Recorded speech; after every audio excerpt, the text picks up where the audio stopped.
In most computer role-playing games, and the tabletop role-playing games they derive from, the outcomes of actions are non-deterministic. That is to say, a player might attempt the same action twice under identical conditions and experience wildly varying levels of success, solely due to luck. Sometimes even the mightiest warrior trips and falls flat on his face, but the randomness of dice rolls doesn't exist just for the sake of simulating such unlikely events. It also means that the game is never fully predictable. A seemingly trivial encounter could turn sour with an unlucky roll or two. This unpredictability is a great way to keep players engaged because it turns the game into one of constant risk mitigation.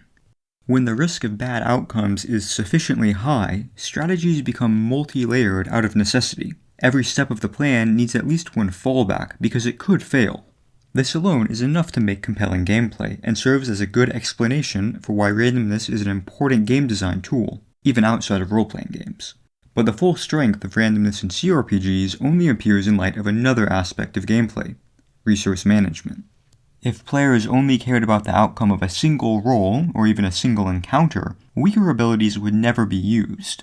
Instead, players have to consider not only succeeding in the current encounter, but also in future ones of an unknown quantity and difficulty. By using weaker but less resource-intensive options, players can accept more risk in the present.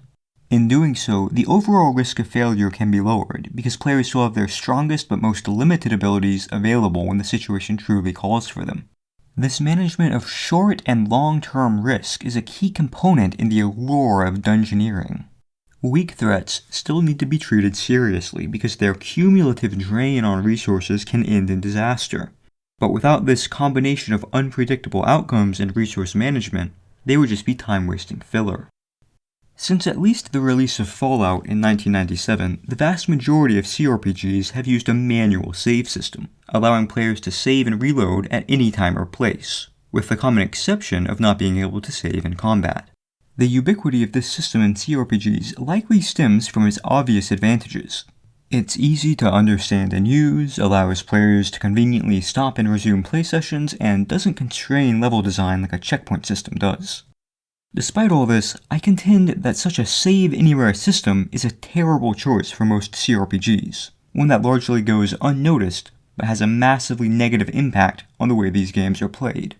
In practice, the ability to save anywhere breaks dungeons, or their equivalent, into a series of discrete encounters, where once one challenge is surmounted, it doesn't need to be attempted again, even if a player reaches a fail state later on.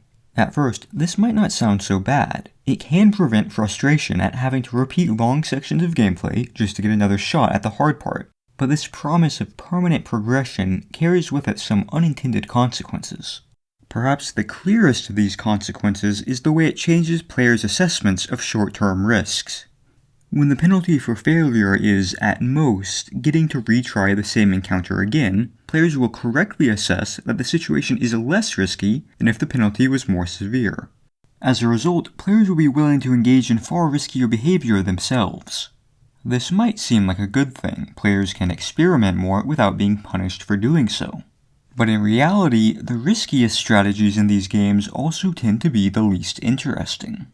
Let's think of the simplest possible tactic that a player can use in a combat encounter: just charging their party in and using basic attacks on the closest targets. If we assume that this tactic has a 50% success rate in any encounter, it should be easy to see the issue. This success rate would never be acceptable if failure caused significant setback.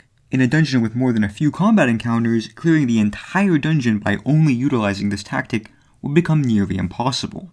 On the other hand, being able to save and load makes the prospect of clearing the entire dungeon this way more than feasible. In fact, it might even be faster to do it this way than to formulate better tactics for each encounter. If the repercussions of the Save Anywhere system were limited to allowing players to progress with overly simple strategies, it wouldn't be a huge issue. Unfortunately, the interplay between risk mitigation and resource management means that such strategies are directly incentivized. Because the Save Anywhere system decreases short-term risk, players will quickly learn to prioritize mitigating long-term risk instead, which is primarily achieved by minimizing resource usage. In this case, the long-term risk is the risk of reaching a difficult encounter and not having the necessary resources to clear it without resorting to getting extremely lucky. If players do find themselves in this situation, they might have to reload a much earlier save, potentially losing a lot of progress. The exact thing that a save anywhere system is meant to prevent. With this in mind, it's understandable that players would want to mitigate this risk above anything else. Under these circumstances, player behavior will tend towards using as few resources as they can get away with. To be fair, that doesn't mean that players will only rush in without thinking at all. Positioning and the occasional use of resource-efficient abilities are still rewarded, because they greatly decrease the risk of losing health, the most important resource of all. Still, it seems undeniable that, in CRPGs, the high degree of randomness makes the process of resource-efficient play laborious. With enough luck, using 0 resources is almost always possible. But even when the player uses the best possible tactics, the chances of this happening are usually low. Therefore, the degree to which resource use is optimized becomes based on the number of times the player is willing to reload, rather than on their skill level. Developers aren't ignorant to these issues either. Owlcat, developer of the Pathfinder CRPGs, has stated that the lower difficulty brought on by the ability to save and load was one factor that led them to increase enemy stats compared to the tabletop version of the game. While increasing encounter difficulty may initially appear to be a solution for the problems I've been describing, it actually has the opposite effect.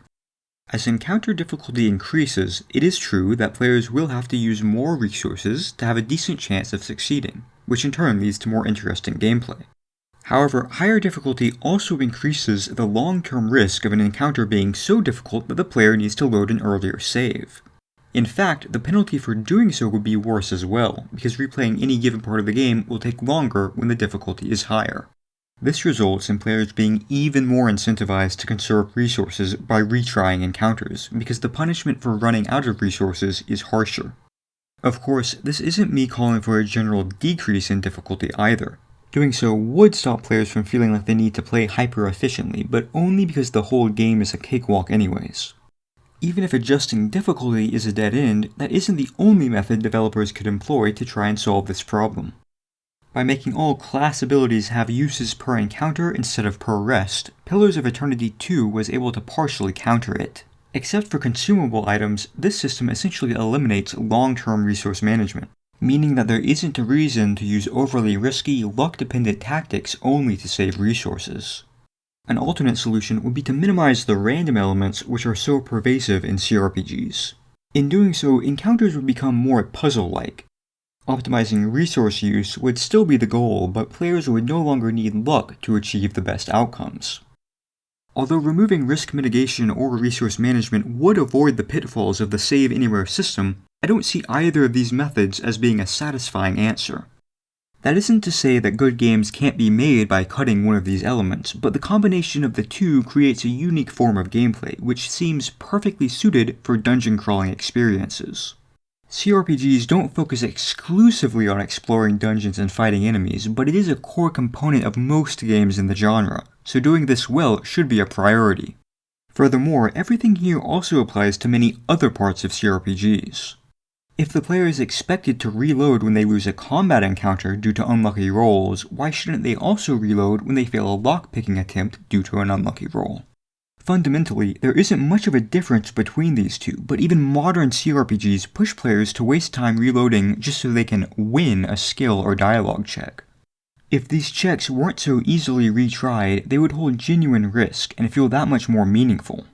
On the other hand, if developers expect players to not reload for failed skill checks, then they also shouldn't expect players to reload for failed combat attempts, and should change the save system to prevent both.